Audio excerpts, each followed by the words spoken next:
والدین کو رلانا، ان کی نافرمانی کرنا بھی کبیرہ گناہ ہے۔ چاہتے ہو کہ جنت چلے جاؤ اور جہنم سے ڈرتے ہو تو میں تمہیں نسخہ بتا دیتا ہوں، جہنم سے بھی بچ جاؤ گے، جنت چلے جاؤ گے۔ بندار محدث کو والدہ نے کہا، بیٹا تم پڑھنے کے لیے جانا چاہتے ہو، میں بھی بیمار ہوں، نیت کو خالص کرو، میں دعا کرتی ہوں اللہ تجھے علم سے نوازیں گے۔ وہاں قریب کے علماء سے علم حاصل کیا۔ بندار محدث کہتے ہیں میں نے ماں کی بات مانی، جن سے میں نے پڑھنا تھا۔ ایک وقت آیا وہ بڑے بڑے محدثین میرے پاس زندگی کی ادب سیکھنے کے لیے آ گئے۔ والدین کے ساتھ حسن سلوک وہ کرتا ہے جو والدین کے آرام کا خیال کرتا ہے۔ اما بعد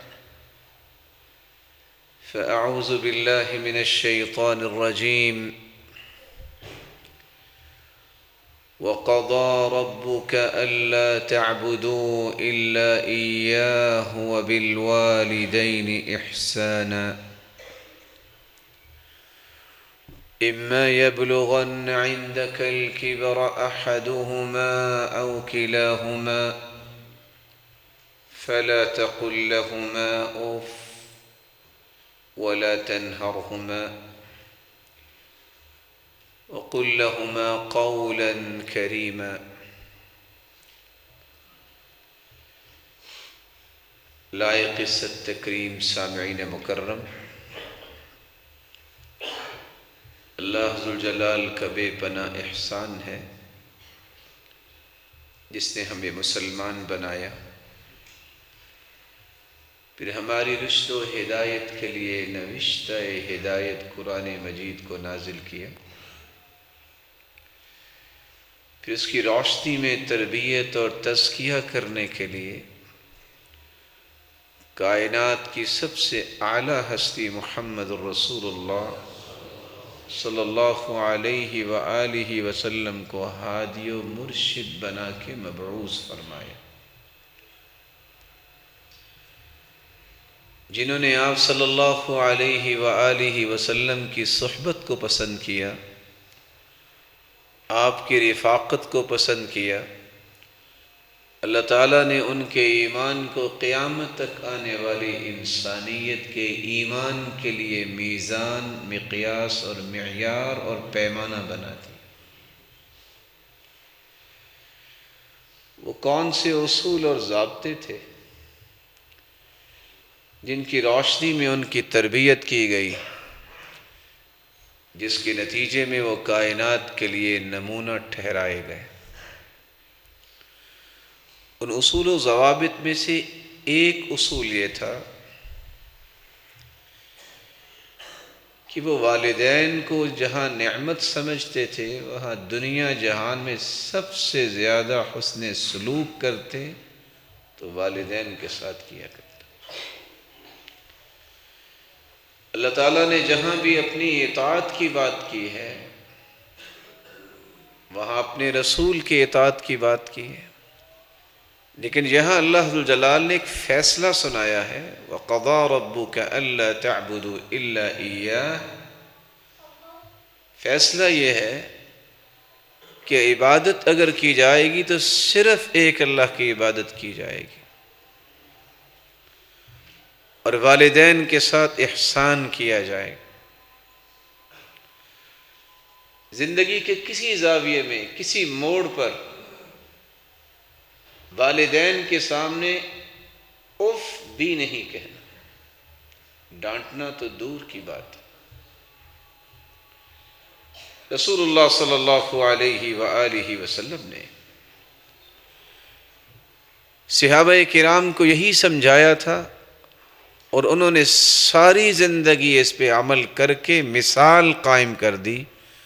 1400 سال گزرنے کے باوجود آج تک کوئی ان کی مثال پیش نہیں کر سکا۔ والدین کے ساتھ حسن سلوک، اس کی عظمت کتنی ہے؟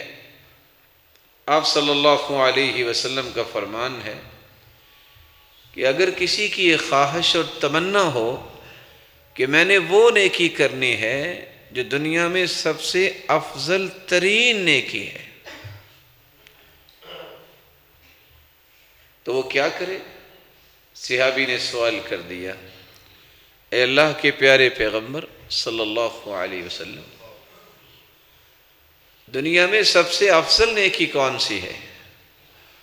آپ نے فرمایا افضل الاعمال الصلاة على وقتها وبر الوالدین والجہاد فی سبیل اللہ۔ انسانی دعوے تو بڑے بڑے ہوتے ہیں، لیکن اگر تم افضل ترین نیکی لینا چاہتے ہو تو 5 وقت کی نماز بر وقت ادا کرو۔ اللہ تعالیٰ کی عبادت کے بعد جو سب سے افضل ترین نیکی ہے وہ والدین کے ساتھ حسن سلوک کرنا ہے، پھر اس کے بعد اللہ جلال کی راہ میں اعلاء کلمت اللہ کے لیے جہاد کرنا ہے۔ بلکہ رسول اللہ صلی اللہ علیہ وآلہ وسلم نے صحابہ کرام کو اس بات کی بھی تاکید اور تلقین فرمائی کہ زندگی گزارتے وقت ہر شخص کی یہ تمنا ہوتی ہے میرے مال میں فراوانی آ جائے، میری زندگی بابرکت بن جائے، کچھ اور وقت میسر آ جائے۔ بیمار ہے یا صحت مند، اس کی پلاننگز اگلے 50 سال کی ہوتی ہے، اور اس کو یہ پتہ نہیں ہے کہ اگلے 50 سیکنڈ بھی اس نے زندہ رہنا ہے کہ نہیں رہنا۔ لیکن رسول اللہ صلی اللہ علیہ وآلہ وسلم نے اس تمنا کو پورا کرنے کے لیے ایک راستہ دے دیا، من سرہ ان یمد لہ فی عمرہ ویزاد لہ فی رزقہ فلیبر والدیہ ولیصل رحمہ۔ اگر کسی کی تمنا یہ ہے کہ اس کی زندگی لمبی ہو جائے، نو ڈاؤٹ کہ اللہ نے جو زندگی لکھی ہے وہ اللہ کا فیصلہ ہے، اس میں تبدیلی نہیں ہو سکتی، لیکن قرآن کی آیت یہ سمجھاتی ہے یمحو اللہ ما یشاء ویثبت، لکھا بھی تو اللہ تعالیٰ نے، اگر وہ لکھے کو مٹا دے تو اس نے کسی سے مشورہ تو نہیں کرنا، وہ قادر مطلق ہے۔ وَيُثْبِتْ وَيُثَبِّتْ، اور جو لکھا ہے جس کو باقی رکھنا چاہے وہ باقی رکھتا ہے۔ جو شخص یہ چاہتا ہے کہ اس کے مال میں وسعت آ جائے، فراوانی آ جائے اور اس کی زندگی لمبی ہو جائے، بابرکت بن جائے، تو بڑا آسان سا نسخہ یہ ہے کہ سب سے پہلے اسے اپنے والدین کے ساتھ حسن سلوک کرنا چاہیے، رشتہ داروں کے ساتھ اچھا رویہ اور اچھا برتاؤ رکھنا چاہیے۔ رسول اکرم صلی اللہ علیہ وسلم نے ایک تیسری بات بھی سمجھائی، گناہ صغیرہ بھی ہوتے ہیں، گناہ کبیرہ بھی ہوتے ہیں۔ کبیرہ گناہ وہ ہوتا ہے جس پہ اللہ نے وعید سنائی ہے، اس گناہ کرنے والے پر لعنت کی بات آئی ہے، آگ کی وعید سنائی ہے، عذاب کی بات ہوئی ہے، توبہ کیے بغیر یہ معاف نہیں ہوتا۔ اور صغیرہ گناہ کو بھی اگر بار بار کیا جائے تو یہ بھی کبیرہ بن جاتا ہے۔ ایک شخص آ کے سوال کرتا ہے، یا رسول اللہ صلی اللہ علیہ وسلم انی اصبت ذنبا عظیما، اللہ کے پیارے پیغمبر میں ایک بہت بڑا گناہ کر بیٹھا ہوں، فہل لی من توبہ، کیا اس گناہ کی توبہ ہو سکتی ہے؟ آپ صلی اللہ علیہ وسلم نے توبہ کی بات تو بعد میں کی ہے، آپ نے ایک سوال کیا، هل لک من ام، کیا آپ کی والدہ زندہ ہے؟ هل لک من خالۃ، اگر والدہ گرامی نہیں تو کیا آپ کی خالہ محترمہ زندہ ہے؟ صحابی نے جواب دیا جی ہاں۔ قال فبرہا، یہ تم بڑے گناہ کی توبہ اور معافی کی جو بات کر رہے ہو، ماں کے ساتھ خیر خواہی اور حسن سلوک کرنا، اللہ تیرے اس گناہ کو معاف کر دیں گے۔ رسول اللہ صلی اللہ علیہ وآلہ وسلم سے سوال کرنے والے نے یہ بھی سوال کر دیا، اللہ کے پیارے پیغمبر، میں محبوب ترین عمل کرنے کی تمنا کر رہا ہوں، کون سا عمل کروں؟ آپ نے فرمایا محبوب ترین عمل کرنے والا بھی تو اللہ کے ہاں محبوب ترین ہی ہوگا۔ اس کے لیے آپ کو کام کرنا ہے تو وقت پہ 5 وقت کی نماز ادا کیا، اور اللہ کی عبادت کے بعد والدین کے ساتھ حسن سلوک، والدین کی خدمت اور والدین کے ساتھ نیکی کیا کرو۔ رسول اللہ صلی اللہ علیہ وسلم نے یہاں تک سمجھایا، میرے صحابہ، یمن میں ایک انسان ہے اویس بن عامر، جس کو اویس قرنی کے نام سے یاد کیا جاتا ہے، صحیح مسلم کی روایت ہے، كان لا يدع باليمن غير ام اللہ، ماں کی خدمت کی وجہ سے، ماں کے ساتھ حسن سلوک کی وجہ سے وہ میری زیارت کرنے نہیں آیا، جب وہ آ جائے اس سے دعا کروانا، اللہ ذو الجلال اس کی دعا کو رد نہیں کریں گے۔ صحابی اس کو کہتے ہیں من لقی النبی صلی اللہ علیہ وسلم مسلما ومات علی الاسلام، جس نے اسلام کی حالت میں اللہ کے رسول سے ملاقات کی ہو اور اسلام کی حالت میں ہی اپنے رب سے جا ملے، اسے صحابی کہتے ہیں۔ یہ تابعی ہیں، لیکن صحابی عمر رضی اللہ تعالی عنہ جب بھی ادھر سے قافلہ آتا تو سوال کرتے افیکم اویس، آپ میں اویس تو نہیں آیا؟ ایک قافلے میں اویس بن عامر تشریف لائے، آپ صلی اللہ علیہ وسلم کی وصیت کے مطابق سیدنا عمر رضی اللہ تعالی عنہ کہنے لگے کہ آپ کے بارے میں اللہ کے رسول صلی اللہ علیہ وسلم نے فرمایا تھا کہ اگر اویس قسم ڈال دے تو اللہ اس کی قسم کو بھی پورا کر دیں گے، تم میرے لیے دعا کر دو۔ آپ صلی اللہ علیہ وآلہ وسلم نے صحابہ کو یہ بات جب سمجھائی تو ان کا بھی ایک مائنڈ سیٹ بنا۔ یہاں علم والے بھی بیٹھے ہیں، وہ جانتے ہیں کہ عبداللہ ابن عباس رضی اللہ تعالیٰ عنہ کا یہ موقف تھا کہ قاتل کی توبہ نہیں ہے۔ کس اعتبار سے توبہ نہیں ہے؟ کہتے تھے اللہ تو معاف کر دیں گے، لیکن جب تک مقتول معاف نہیں کرے گا اس کا حق معاف نہیں ہوگا۔ لیکن ایک شخص نے آ کے یہ سوال کیا کہ میں قتل کر بیٹھا ہوں، تو عبداللہ ابن عباس رضی اللہ تعالی عنہ سوال کرتے ہیں کہ والدہ زندہ ہے؟ کہا جی ہاں۔ کہا جاؤ اس کے ساتھ حسن سلوک کرو، اللہ ذو الجلال تیرے اس گناہ کو معاف کر دیں گے۔ شاگرد سوال کرتا ہے عبداللہ ابن عباس رضی اللہ تعالیٰ عنہ سے کہ آپ نے یہ کیا جواب دیا؟ کہا انی لا اعلم عملا اقرب الى اللہ عز وجل من بر الوالدہ، میرے علم میں والدہ کے ساتھ نیکی کرنے سے بڑھ کے کوئی عمل نہیں ہے۔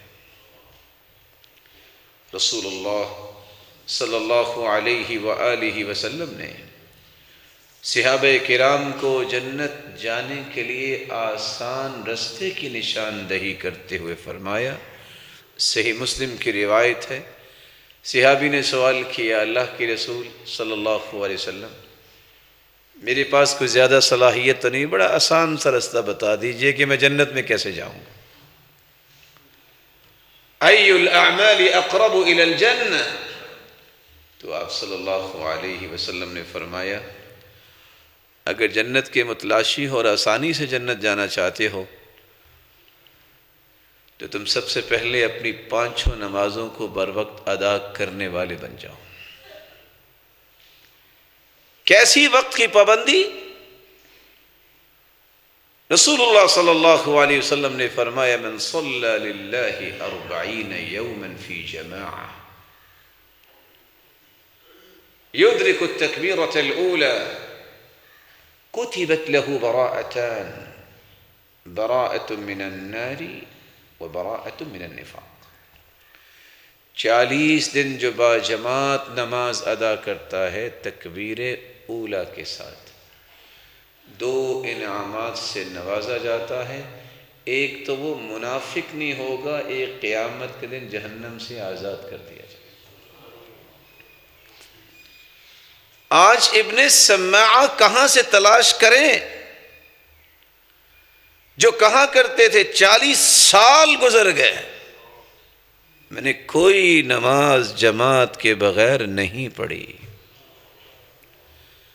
آج سعید بن مسیب کو کہاں سے ڈھونڈ لائیں جو کہا کرتے تھے 50 سال میری زندگی کے گزر گئے، مؤذن اذان بعد میں کہتا ہے میں اذان سے پہلے پہلی صف میں بیٹھا ہوتا ہوں۔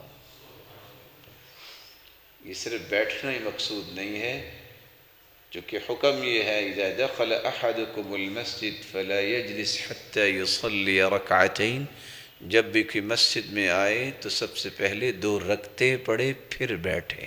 اس کو کہتے ہیں تحیۃ المسجد۔ جمعے کا خطبہ ہو رہا تھا، اللہ کے رسول صلی اللہ علیہ وسلم نے دیکھا کہ سلیک الغطفانی آئے ہیں اور آ کے بیٹھ گئے ہیں۔ آپ نے فرمایا رکعت رکعتین، کہ آپ نے 2 رکعتیں پڑھی ہیں؟ صحابی نے جواب دیا نہیں۔ فرمایا قم فرکع رکعتین، اٹھیے اور 2 رکعتیں پڑھ کے بیٹھیے۔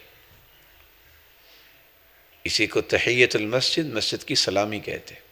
اور میں ادب سے گزارش کروں گا کہ جمعے کا دن جو ہوتا ہے اس دن آپس میں گفتگو نہیں کیا کرتے۔ آپ تو بڑے جہاں دیدہ لوگ ہیں، اللہ تعالیٰ نے آپ لوگوں کو علم و دانش سے نوازا ہوا ہے۔ جمعے کے دن یہ خیر خرید جمعے کے بعد پوچھا کرتے ہیں۔ اگر کوئی بول رہا ہو تو کوئی یہ کہہ دے کہ انصت، چپ ہو جاؤ، تو یہ بھی لغو بات ہے۔ جمعے کے دن کا ایک تقدس ہے، اس لیے جمعے کے جب خطبہ ہو رہا ہو تو پھر بات نہیں کیا کرتے۔ اللہ تعالیٰ آپ سب کو عزتوں سے نوازے۔ رسول اللہ صلی اللہ علیہ وآلہ وسلم نے صحابہ کرام کو یہ بات سمجھائی کہ قریب ترین راستہ جو جنت کو جاتا ہے وہ راستہ ہے جس کو آج امت بھول گئی۔ نماز کی کوئی فکر نہیں۔ آپ صبح کی نماز پہ چیک کریں کہ کتنی صفیں ہوتی ہیں۔ ایمانی دیکھیے، مسند بزار کی روایت ہے الذین تساقلت رؤوسهم عن الصلاة، جن کے سر صبح کی نماز اور عشاء کی نماز پہ بوجھل اور بھاری ہو جاتے ہیں، یہ منافق ہونے کی نشانی ہے۔ نبی نے صحابی 6 عذر لے کے آئے کہ کسی طریقے سے گھر میں نماز پڑھنے کی اجازت مل جائے۔ صحیح مسلم کی روایت میں 3 عذر اکٹھے آئے۔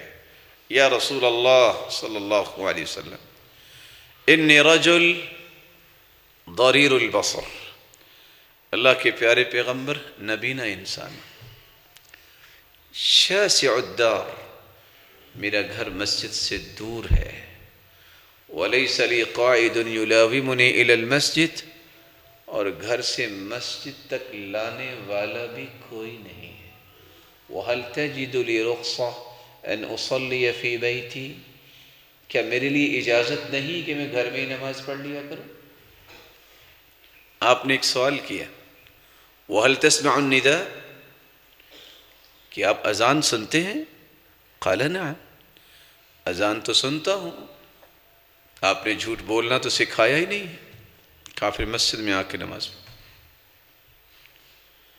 صحابی پھر آئے ایک چوتھا عذر لے کر، یا رسول اللہ صلی اللہ علیہ وسلم ان بین بیتی و مسجدی نخلا و شجرا، میرے گھر اور مسجد کے درمیان کھجور کے درخت بھی ہیں اور جھاڑیاں بھی ہیں۔ میں نبینا انسان ہوں، کسی درخت کے ساتھ الجھ جاؤں تو اجازت ہے میں گھر پڑھ لیا کروں۔ آپ نے پھر سوال کیا وَهَلْ تَسْمَعُ النِّدَاءَ، اذان سنتے ہو؟ کہا اذان تو سنتا ہوں۔ فرمایا مسجد میں آ کے نماز پڑھو۔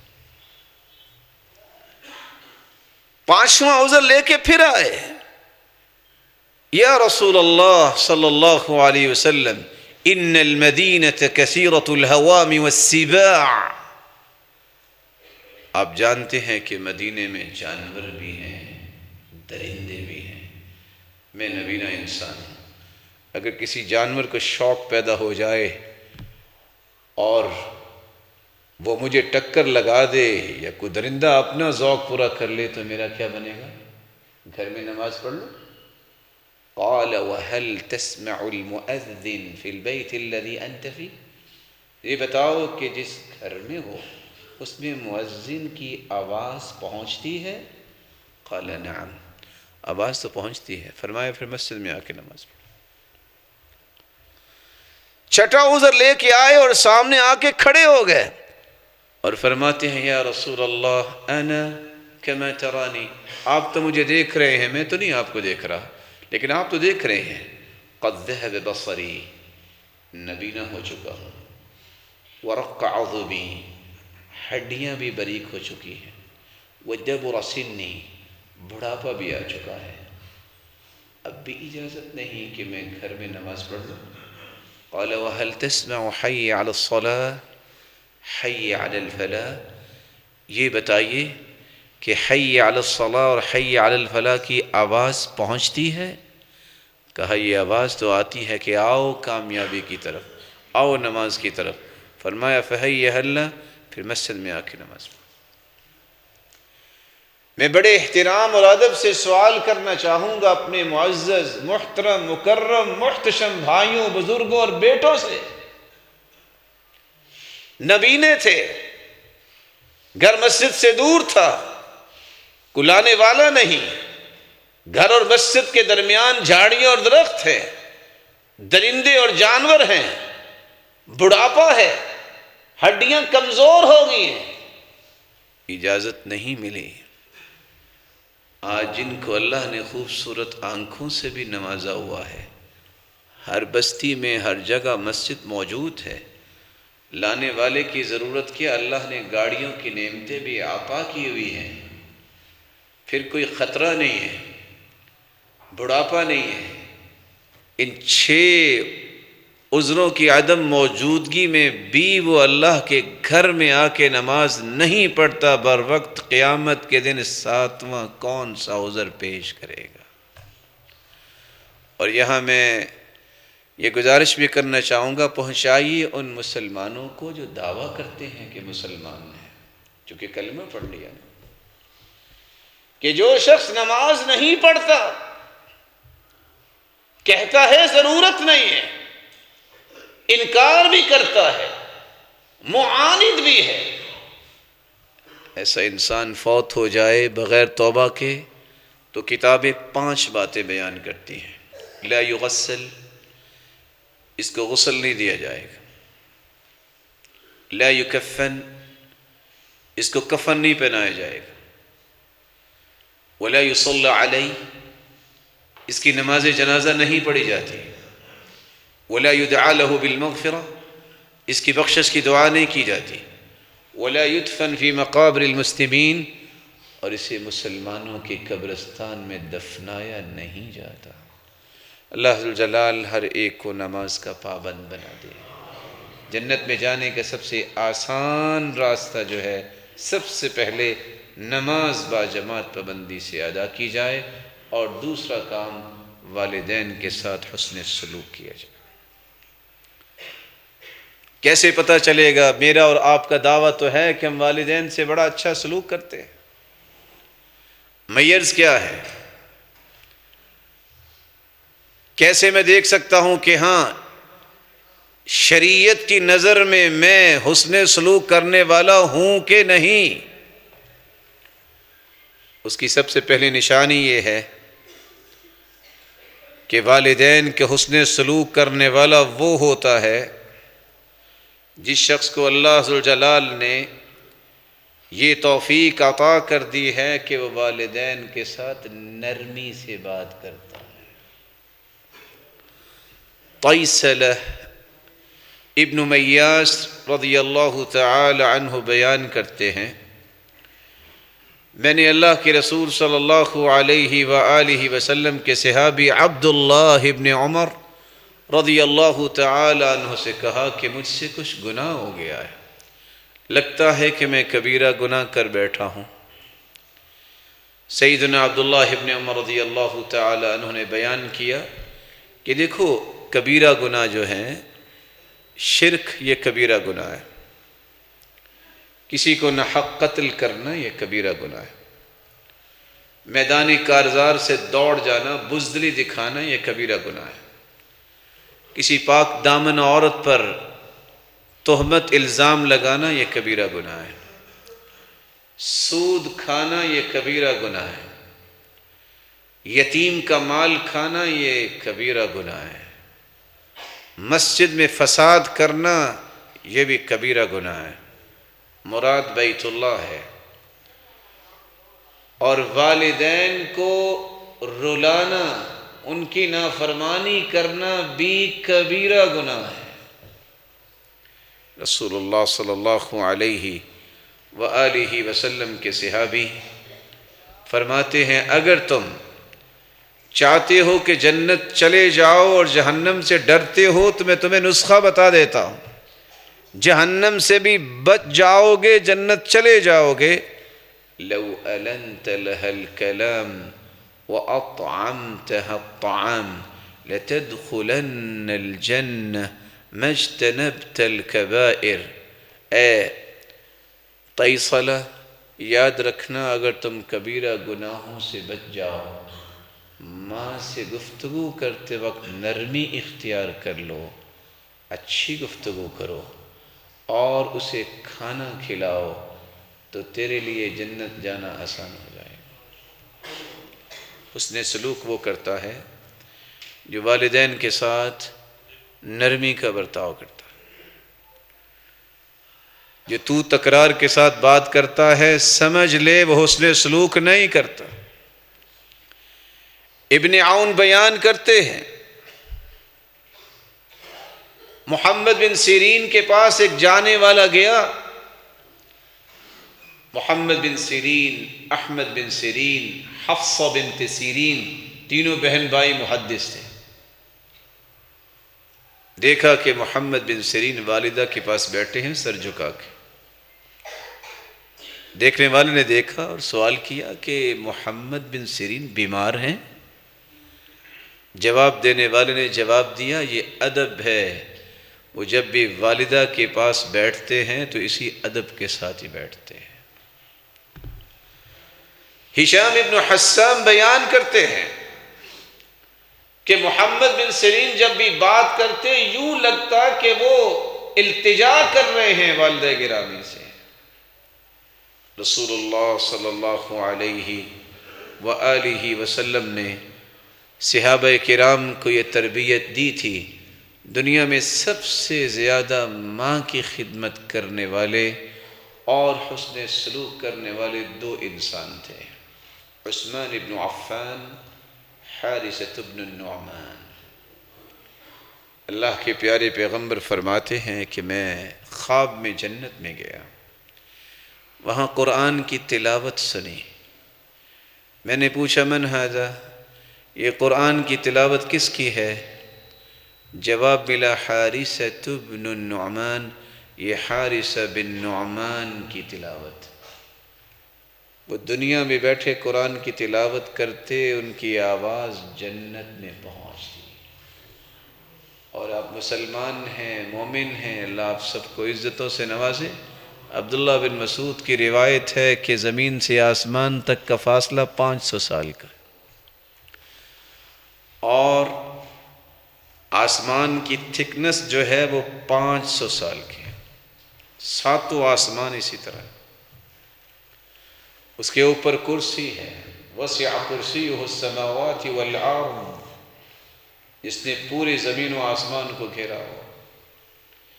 پھر پانی ہے، اس کی گہرائی بھی 500 سال ہے، جس پہ اللہ کا عرش ہے. اور 7 آسمانوں کے بعد جنت ہے. زمین پہ بیٹھے قرآن کی تلاوت کرے اور قرآن کی تلاوت سے محظوظ جنتی ہوں، اس سے بڑا بھی کوئی امتیاز ہے؟ پوچھا سبب کیا ہے؟ جواب ملا وَكَانَ أَبَرَّ النَّاسِ بِأُمِّهِ حارث بن نعمان رضی اللہ تعالی عنہ. ان کو اپنی والدہ کی بات تو سمجھ نہیں آتی تھی، یہ ہر وقت خدمت میں لگے رہتے تھے. بیمار تھی، بیٹھ جاتے، کہتے کہ اپنی والدہ کو کنگھی میں کروں گا. جو عورت پاس ہوتی، باہر جب آتے تو پوچھتے میری والدہ محترمہ نے کیا کہا ہے، آپ کو سمجھ آئی ہے؟ مجھے سمجھ نہیں آئی، بتاؤ تاکہ وہ بھی میں کام کر دوں. وہ شخص حسن سلوک کرتا ہے جو اپنے والدین کے ساتھ نرمی سے بات کرتا ہے. ابن عون کو ماں نے آواز دی، بیٹے نے کہا میں آ رہا ہوں، اور اپنی آواز ماں کی آواز سے بلند کر بیٹھے. فندم على هذا الفعل واعتق رقبتين. شرمندہ بھی ہوئے اور 2 غلام آزاد کیے کہ میری آواز میری والدہ کی آواز سے بلند ہوئی ہے، اللہ مجھے معاف کر. ماں نے آواز دی یا ابا ہریرہ، اے ابو ہریرہ. بیٹا خوشی سے کہتا ہے لبیک یا اماں، میں حاضر ہوں میری ماں. پھر فوراً کہتے ہیں استغفر اللہ استغفر اللہ استغفر اللہ. پوچھا کیا ہوا؟ کہتے ہیں میری آواز میری ماں کی آواز سے بلند ہوگی، میں اس لیے اللہ سے استغفار کر رہا ہوں. آج کے نوجوان 2 سے 4 سے 6 سے 8 حرف پڑھنے کے بعد کہتے ہیں کہ میرے پیرنٹس کو کیا پتا ہے، مجھے اپنی فیوچر پلاننگز کرنی ہے.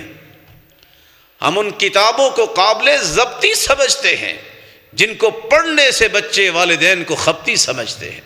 یہ علم نہیں ہے، یہ دانش نہیں ہے، یہ چنگیزی ہے.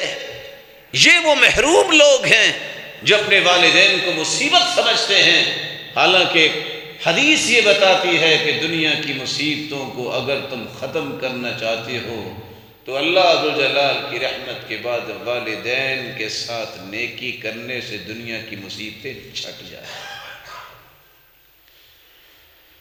والدین کا حق ادا کون کر سکتا ہے؟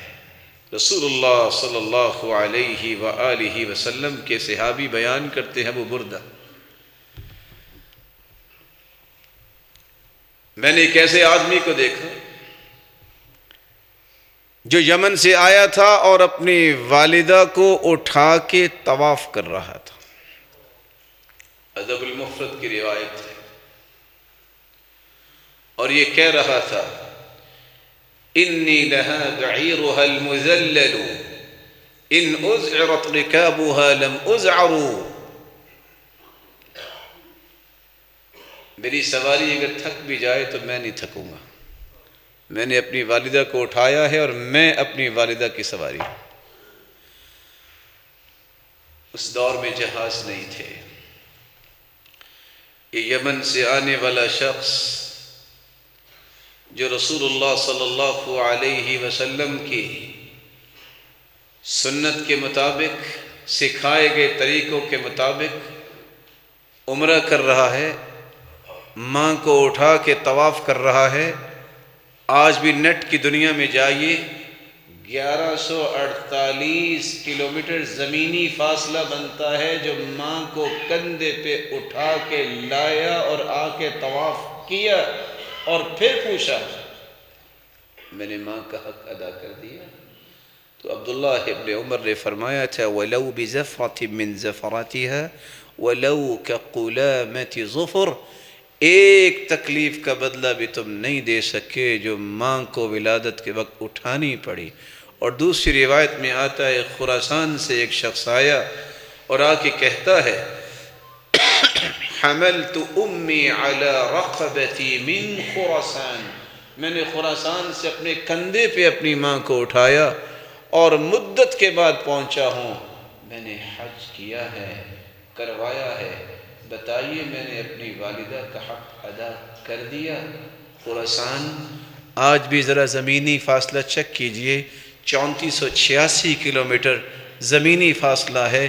وہ شخص کیسے آیا ہوگا؟ آ کے اس نے حج بھی کروایا۔ جواب کیا ملا؟ وَلَوْ كَقُلَامَةِ ظُفُرٍ، یہ ناخن جو بڑھ جاتا ہے کاٹ کے اس کو درست کیا جاتا ہے، تم اتنا بھی ماں کا حق ادا نہیں کر سکے۔ آج یہی بچہ اور یہی بچی جب بات کرتے ہیں تو والدین روتے ہیں، جن کے والدینوں کی آنکھوں سے آنسو جاری ہو جائیں سمجھ لیں یہ دنیا کے محروم لوگ ہیں۔ پھر یہ کہتے ہیں کہ ہم نے کون سی بدتمیزی کی؟ عبداللہ ابن عباس فرماتے ہیں لو ان الرجل قام بوالدہ بجانب والدہ، اگر کوئی بیٹا باپ کے ساتھ کھڑا ہو، ثم نفض ثوبہ، پھر اپنے کپڑے کو جھاڑتا ہے، فطار الغبار علیہ، جھاڑنے کی وجہ سے گرد اڑ کے باپ پہ آ جائے، کتب عند اللہ عاقا، یہ اللہ کے ہاں نافرمان لکھا جائے۔ کون ہے شخص جو والدین کے لیے حسن سلوک کا رویہ پیش کرتا ہے؟ اس کی پہلی نشانی یہ ہے جو اپنے والدین کے ساتھ نرمی سے گفتگو کرتا ہے۔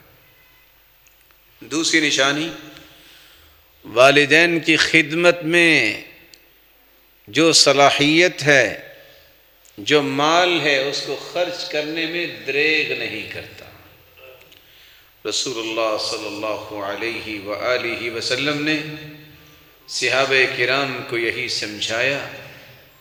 ایک شخص نوجوان آتا ہے، آج کل کے نوجوان کے لیے یہ قصہ بڑا سبق آموز ہے۔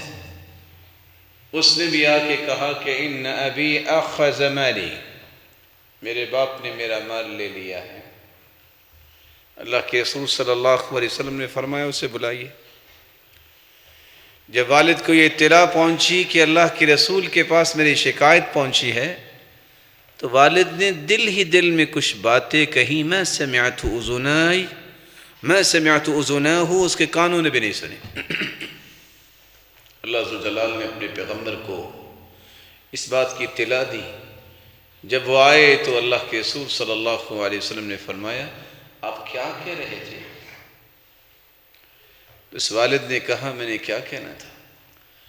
غزوتك مولودا وعلتك يافعا تعل بما أجني عليك وتنهل إذا ليلة ضافتك بالسقم لم أبت لشكواك إلا ساهرا أتململ كأني أنا المطروق دونك بالذي طرقت به دوني فعيناي تهمل فلما بلغت السن والغاية التي إليها مدى ما فيك كنت أؤمل جعلت جزائي غلظة وفظاظة كأنك أنت المنعم المتفضل فليتك إذ لم ترع حق أبوتي فعلت كما الجار المجاور يفعل۔ اللہ کے رسول میں یہی کہہ رہا تھا، بچپن سے لے کر تیری غذا کا بندوبست کرنے کی فکر نے مجھے نہ ڈھال کر رکھا تھا۔ بیٹے بیمار تم ہوتے، ساری ساری رات میں بیدار ہو کے گزارتا، روتا، کب اسے چین آئے گا؟ میں یہ تمنا لے کے بیٹھا تھا کہ کب یہ کڑیل جوان ہوگا، میرا دست و بازو بنے گا۔ تو جو ہی جوانی چڑھا، ہر سخت بات اور بدتمیزی کی بات تم نے میرے ساتھ کرنا شروع کر دی۔ کاش تم مجھے باپ نہیں سمجھتے تھے۔ تو ایک پڑوسی بھی تو اچھے پڑوسی کے ساتھ اچھا رویہ پیش کرتا ہے۔ میں مدت سے آپ کے ساتھ رہتا ہوں، مجھے پڑوسی سمجھ کے اچھا رویہ کر رہے۔ فَأَخَذَ بِتَلَابِبِ ابْنِهِ، اللہ کے رسول صلی اللہ علیہ وسلم نے اس بچے کو پکڑا اور فرمایا انت ومالک لابیک، تم اور تمہارا مال تمہارے باپ کا ہے، آج کے بعد کوئی شکایت نہ لے کے آئے۔ حسن سلوک وہ کرتا ہے والدین کے ساتھ جن کے اندر یہ صلاحیت ہوتی ہے کہ وہ اپنے والدین پہ مال خرچ کرنا، اپنے والدین پر صلاحیتیں خرچ کرنے میں دریغ نہیں کرتے۔ فضل بن یحییٰ البرمکی الدکین محدث ہے، باپ کو بھی جیل ہو گئی، بیٹے کو بھی جیل ہو گئی، باپ بوڑھا ہے، تہجد گزار ہے، بیٹے کو صرف ایک ہی فکر ہے، صبح میرے باپ نے وضو کرنا ہے تو پانی ٹھنڈا ہے، کیا ہوگا، کہیں میرا والد بیمار نہ ہو جائے۔ پانی گرم کر رہا ہے رات کی تاریکی میں، جیلر کو پتہ چلا، اس نے وہ روک دیا۔ قمقمہ جل رہا تھا، برتن میں پانی ڈال کے صبح تک اس کے پاس پانی کر کے کھڑے رہے کہ گرم ہو جائے، کہیں وضو کرتے وقت میرے والد گرامی بیمار نہ ہو جائے۔ بندار محدث کو والدہ نے کہا بیٹا تم پڑھنے کے لیے جانا چاہتے ہو، میں بھی بیمار ہوں، نیت کو خالص کرو، میں دعا کرتی ہوں اللہ تجھے علم سے نوازیں گے۔ وہاں قریب کے علماء سے علم حاصل کیا۔ بندار محدث کہتے ہیں میں نے ماں کی بات مانی، جن سے میں نے پڑھنا تھا، ایک وقت آیا وہ بڑے بڑے محدثین میرے پاس زندگی کی ادب سیکھنے کے لیے آ گئے۔ والدین کے ساتھ حسن سلوک وہ کرتا ہے جو والدین کے آرام کا خیال کرتا ہے۔ ام مسعر رضی اللہ تعالی عنہ آواز دیتی ہیں اپنے بیٹے کو، مسعر یا مسعر، بیٹا کہتے ہیں نعم یا اماں، میں حاضر ہوں میری ماں، بیٹا پانی لاؤ۔ پانی لے کے آئے، والد گرامی سو چکی تھی، برتن لے کے کھڑے ہیں، اٹھایا تو نیند خراب ہوگی، چلا گیا تو ان کو پانی کی ضرورت ہوئی تو کیا بنے گا؟ صبح تک اس انتظار میں رہے کہ جاؤں یا کہ اٹھاؤں، نہ اٹھایا اور نہ ہی گئے۔ یہ وہ لوگ ہیں جن کو اللہ ذوالجلال نے مثال بنایا تھا۔ لمبی حدیث صحیح مسلم کی آپ نے بار بار سنی ہوگی، 3 لوگ جا رہے تھے، بارش آئی، غار میں چلے گئے، پتھر آیا، غار بند ہو گئی۔ تینوں کہتے ہیں اپنے اپنے عمل اللہ کے سامنے پیش کیجئے، شاید کہ نجات مل جائے۔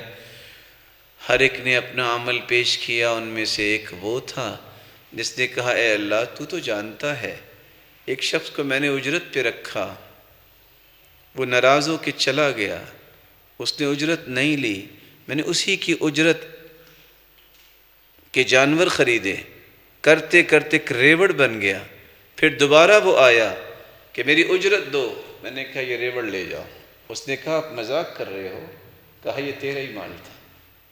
وہ سارے کا سارا ریوڑ لے گیا، اللہ اگر تیری رضا کے لیے میں نے اس کے مال کی حفاظت کی اور یہ سب کچھ دے دیا تو نجات دے دے۔ پتھر تھوڑا سا ہٹ گیا۔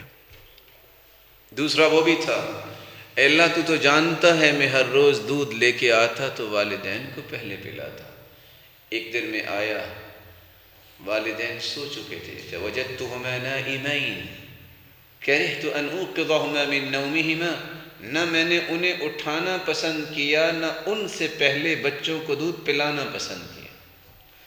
والصبیۃ یتضاغون عند قدمی، اور بچے لپٹ رہے تھے میرے ساتھ کہ دودھ ملے، اللہ میں نے ان کو پہلے دودھ نہیں پلایا، پہلے صبح اٹھ کے والدین کو ہی پلایا۔ اے اللہ تو جانتا ہے اگر تیری رضا کے لیے میں نے ایسا کیا ہے تو نجات دے دے۔ اللہ نے پتھر ہٹایا اور آزاد ہو گیا۔ نوجوانوں کو بتائیے جو سمجھتے ہیں کہ والدین تو ہمارے لیے مصیبت ہیں، والدین کے ساتھ محبت، حسن سلوک دنیا کی ہر مصیبت کو دور کرنے کا آسان راستہ ہے۔ والدین کے ساتھ حسن سلوک کرنے والا وہ ہوتا ہے جو کبھی بھی اپنے باپ کو اس کے نام سے نہیں پکارتا۔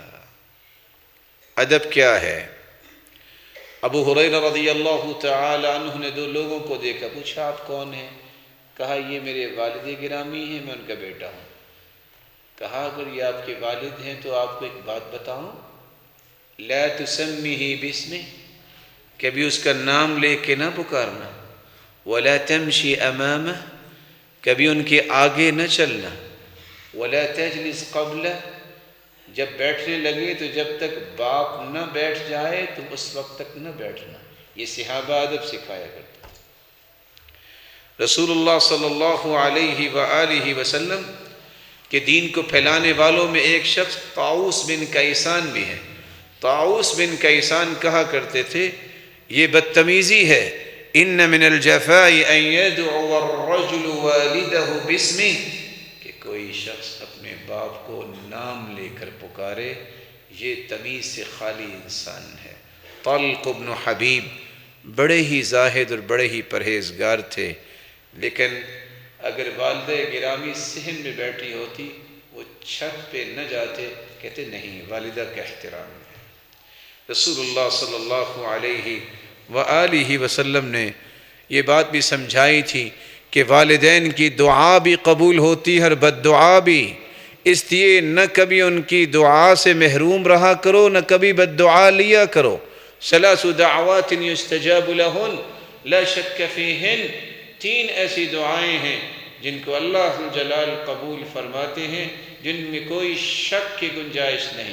دعوت الوالد لولدی ودعوت الصائم ودعوت المسافر، روزے دار کی دعا، مسافر کی دعا اور والدین کی دعا۔ لیکن یہ بھی یاد رکھنا چاہیے کہ والدین کی بد دعا اس سے بھی بچا کرو۔ بہت بڑا شخص گزرا ہے، زمخشری اس کا نام ہے، اس کی ٹانگ کٹ گئی۔ کسی نے پوچھا کہ آپ کی ٹانگ کیسے کٹی؟ کہا میں بچہ تھا۔ بچے تو بچے ہوتے ہیں، کڈنگ ان کی عادت ہوتی ہے۔ میں نے ایک چڑیا کو پکڑا، وہ میرے ہاتھ سے چھوٹی، ایک بل میں چلی گئی۔ میں نے دھاگا باندھا ہوا تھا اس کی ٹانگ کے ساتھ، میں نے جیسے ہی کھینچا اس کی ٹانگ ٹوٹ کے میرے ہاتھ میں آ گئی۔ ماں نے کہا قطع اللہ رجلک کما قطعت رجلہ، اللہ تیری بھی ٹانگ ایسے ہی کاٹے، تم نے چھوٹے سے پرندے کے ساتھ ظلم کیا۔ بڑا ہوا، پڑھا لکھا، ایک ایسا وقت آیا، بیماری آئی کہ آج میری بھی ٹانگ کٹ چکی ہے۔ جریج کا قصہ کون نہیں جانتا؟ زاہد، عبادت گزار، نماز پڑھ رہا ہے نفل، ماں نے آواز دی، نماز میں ہی کہتے ہیں امی و صلاتی، ایک طرف ماں کی آواز ہے ایک طرف نماز ہے، نماز تو اللہ تعالیٰ کی پڑھ رہے۔ فمشى فمضى في صلاتی، ماں کی بات نہیں سنی، نفل نماز کو جاری رکھا۔ ماں نے کہا اللہم لا تمت حتى تریہ المومسات، اے اللہ اس کو موت نہ دینا جب تک بری عورتوں کو نہ دیکھے۔ وہی کچھ ہوا، ایک کٹیا بنا کے عبادت کرنے والا انسان، ایک عورت نے آ کے کہا کہ یہ ہے وہ شخص، یہ جو بچہ میرے پاس سے میری گود میں ہے یہ اس کا بچہ ہے۔ لوگوں نے اس کی رہائش کو توڑا بھی، جو کہہ سکتے تھے کہا بھی۔ آزمائشیں تو نیکوں پہ آتی ہیں لیکن اللہ گرنے نہیں دیتے۔ انہوں نے وضو کیا، نماز پڑھی، لمبی روایت ہے، اور بچے سے کہا بتاؤ کس کے بیٹے ہو؟ اس گود میں بچے نے بول کے کہا فلان الراعی، فلان چرواہا ہے، میں اس کا بیٹا ہوں۔ اس وقت پھر لوگوں نے کہا کہ ہم آپ کا یہ جو رہائش کی جگہ ہے سونے کی بنا دیتے۔ کہا ضرورت نہیں ہے، لیکن آزمائش پھر بھی دیکھنی پڑ گئی کیونکہ ماں نے بد دعا دی تھی۔ اللہ جلال والدین کی دعائیں لینے کی توفیق عطا فرمائے اور ہر قسم کی بد دعاؤں سے بچائے۔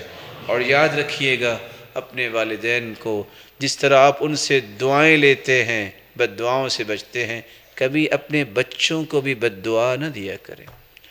ایک آدمی عبداللہ ابن مبارک کے پاس آیا کہ میرا بیٹا میری بات نہیں مانتا۔ کہا سچ سچ بتانا کبھی اس کو بد دعا دی؟ کہا جی ہاں دی۔ کہا یہ اسی کے نتیجہ ہے۔ اللہ ذوالجلال اولادوں کو نیک بنائے۔ وآخر دعوانا علی بن حسین سے کہا گیا کہ ہم نے آپ کو دیکھا ہے کہ آپ اپنی والدہ کے ساتھ بیٹھتے کبھی ہاتھ نہیں آگے کرتے، کیوں؟ کہتے اس لیے میں ڈرتا ہوں کہ کہیں کسی کھانے کے جز پہ میری والدہ کی نظر پڑی اور میرا ہاتھ پہنچ جائے، میں یہ نہیں کر سکتا۔ آداب ہے۔ آج پرواہی کو نہیں، والدین بیٹھیں یا نہ بیٹھیں، کہتے ہم بھوکے مر جائیں۔ کبھی ایسے انسان بھوکا نہیں مرتا۔ یہ اقدار تھی جس وجہ سے صحابہ کرام کو اللہ ذوالجلال نے بلندی سے نوازا۔ آخری جو نشانی ہے، جو حسن سلوک کرنے والا ہے، وہ صرف زندگی میں ہی وفائیں نہیں کرتا، دنیا سے چلے جانے کے بعد بھی اس کا حسن سلوک باقی رہتا ہے۔ ایک شخص بجٹنگ کر رہا ہے، لکھ رہا ہے یہ میرے والد کے لیے، یہ میری والدہ کے لیے، یہ میرے لیے، یہ میری وائف کے لیے۔ پوچھنے والا پوچھتا آپ کے والدین تو دنیا سے جا چکے ہیں؟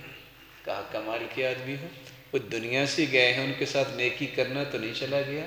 یہ میں والد کی طرف سے صدقہ کرتا ہوں، یہ والدہ کی طرف سے صدقہ کرتا ہوں۔ رسول اللہ صلی اللہ علیہ وآلہ وسلم نے چند باتیں بیان کی ہیں جس پہ ہم اپنی گفتگو کو مکمل کریں گے۔ پہلا حق یہ ہے اگر دنیا سے والدین چلے جائیں تو ان کا قرض ادا کیا جائے۔ نفس المؤمن معلقہ بدین حتی یقضى عنہ، اس وقت تک معلق رہتا ہے انسان جب تک قرض ادا نہ ہو جائے۔ نو ڈاؤٹ شہادت سے بڑھ کے کون سا درجہ ہو سکتا ہے؟ پہلا خون کا قطرہ جب گرتا ہے سارے گناہ معاف ہو جاتے ہیں الا الدین، لیکن قرض اس کا بھی معاف نہیں ہوتا۔ اس لیے آپ صلی اللہ علیہ وسلم نے فرمایا کہاں ہیں ذمہ دار؟ یہ دیکھو آپ کے بھائی کو روکا گیا ہے، جب تک قرض ادا نہیں ہوگا یہ قیدی رہے گا۔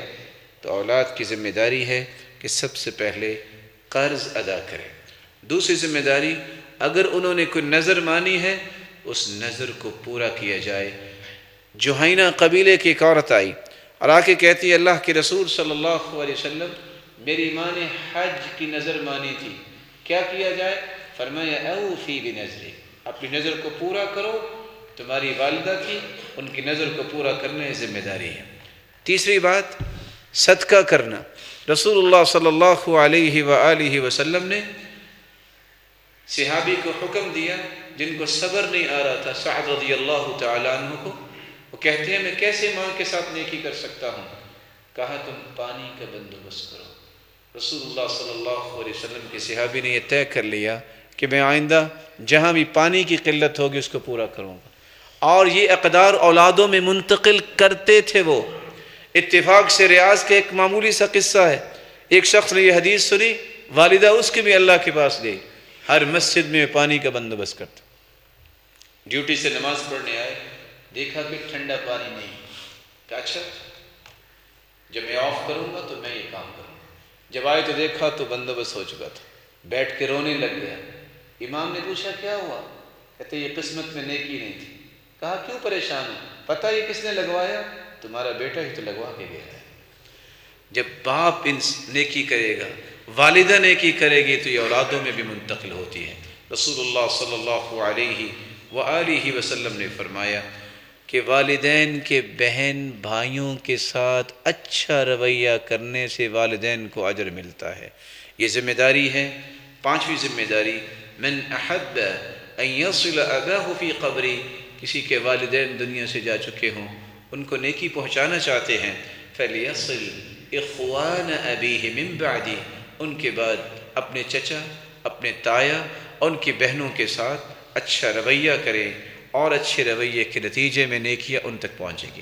آپ صلی اللہ علیہ وسلم نے ایک اور بات بھی بیان کی، چھٹی بات بھی، کہ ان کے دوستوں کا اکرام اور احترام کیا جائے۔ صحابی آ کے سوال کرتے ہیں والدین دنیا سے جا چکے ہیں، وَهَلْ بَقِيَ مِن بِرِّ أَبَوَيَّ شَيْءٌ، کوئی نیکی رہ گئی ہے؟ آپ نے فرمایا الدعاء لهما، ان کے لیے دعا کرنا، والاستغفار لهما، ان کے لیے استغفار کرنا، وَإِنفَاذُ عَهْدِهِمَا، جو عہد و پیمان کر کے گئے انہیں پورا کرنا، وَإِكْرَامُ صَدِيقِهِمَا، ان کے دوستوں کا اکرام کرنا. وصلۃ الرحم التي لا توصل الا بهما, جو رشتہ داریاں جوڑ کے گئے ہیں انہیں جوڑے رکھنا ہے, انہیں توڑنے نہیں دینا. عبداللہ ابن عمر سفر پہ ہیں, اچانک سے ایک شخص آیا, اپنے گدھے سے اترے, معانقہ کیا, اپنی پگڑی اتار کے اس کے سر پہ رکھی, گدھا بھی دے دیا. ساتھی کہتے ہیں کون ہے؟ دیہاتی ہے. انہ لیرضی بیسیر, یہ تو تھوڑی چیز پہ بھی راضی ہو سکتا تھا, ایسا آپ نے کیوں کیا؟ کہتے جانتے ہو یہ کون ہے؟ یہ میرے باپ کے دوست کا بیٹا ہے. رسول اللہ صلی اللہ علیہ وآلہ وسلم نے فرمایا ایک ذمہ داری یہ ہے ان کے لیے دعا کی جائے. سلف صالحین سے ایک شخص نے پوچھا کہ بتاؤ میں نیک ہوں کہ نہیں؟ کہا یہ تو اللہ ہی جانتا ہے. جب بار بار پوچھا تو کہا ایک سوال کا جواب دے دو, ہر روز دعا کرتے ہو والدین کے لیے؟ کہا کرتا ہوں. کہا پھر تم نیک ہو. کہا کیسے آپ کو پتا چلا؟ کہا صحیح مسلم کی روایت ہے ولد صالح یدعو لہ, نیک بچہ جو دعا کرتا ہے قیامت کو درجات بلند ہوں گے. بندہ پوچھے گا یا ربی ما ھذا, اللہ یہ درجہ کیسے ملا؟ جواب ملے گا باستغفار ولدک لک, یہ تیرے بچے کی دعاؤں کی وجہ سے تجھے یہ بلندی ملی. اللہ جلال سے دعا ہے جن کے والدین دنیا سے جا چکے ہیں کروڑ رحمتوں سے نوازے جائیں, درجات کو بلند فرما. جن کے والدین زندہ ہیں ان کے ساتھ حسن سلوک اور اچھا برتاؤ اور نیکی کرنے کی توفیق عطا فرمائے. میں چونکہ طالب علم ہوں اور آپ میرے لیے بہت محترم ہیں, ذمہ داری بھی ہے, میں ایک سوال کرنا چاہوں گا. ویسے تو یہ علاقہ بڑا پڑھا لکھا ہے, مجھے خوشی بھی ہے. حدیث کہتی ہے کہ وہ فرشتے جو اجر لکھتے ہیں کہ اس کو اونٹ قربان کرنے کا اجر ملے گا, اس کو گائے قربان کرنے کا اجر ملے گا, اس کو مینڈا قربان کرنے کا اجر ملے گا, اور اس کو مرغی قربان کرنے کا, اور اس کو انڈا, یہ ساری حدیث آپ نے پہلے بھی سنی ہو. لیکن یہ اجر لکھنے والے فرشتے جب خطبہ شروع ہوتا ہے طوت الملائکۃ الصحف, وہ رجسٹر بند کر لیتے ہیں. یجلسون یستمعون الذکر, وہ بیٹھ کے اللہ کا ذکر سنتے ہیں. چونکہ آج کل بڑی ترقی ہو گئی ہے سائنس میں. یہاں اس عبداللہ گارڈن میں کوئی ہے میرا محترم کے بعد میں فرشتوں کو ای میل کر دیتا ہو میرا بھی نام لکھ لینا؟ بولیے.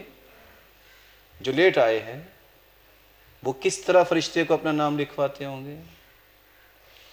من ترک ثلاث جمع متهاونات طبع اللہ علی قلبہ, جو 3 جمعے سستی کرتا ہوا چھوڑ دیتا ہے اللہ اس کے دل پہ مہر لگا دیتا ہے نفاق کی. اور جو لیٹ آئے یتخطی رقاب الناس, بڑے احترام سے, آپ سب میرے لیے قابل احترام ہیں, اللہ آپ سب کو عزتوں سے نوازے. جو لیٹ آتا ہے گردنیں پھلانگتا ہے, صحیح مسلم کی روایت کھول کے دیکھیے کانت لہ ظہرا, اس کے لیے تو ظہر کی نمازی ہے. ابن ماجہ کی روایت انما یأتی للظہر, یہ تو ظہر پڑھنے ہی آیا ہے. میں ادب سے گزارش کروں گا اس عادت کو چینج کیجیے. خطبہ اس کو کہتے ہیں, آپ مختصر خطبہ سن لیں, آپ طے کر لیں کہ ہم نے آدھ گھنٹہ خطبہ جو ہے وہ سننا ہے, لیکن خطبہ شروع ہونے سے پہلے مسجد میں آئیے.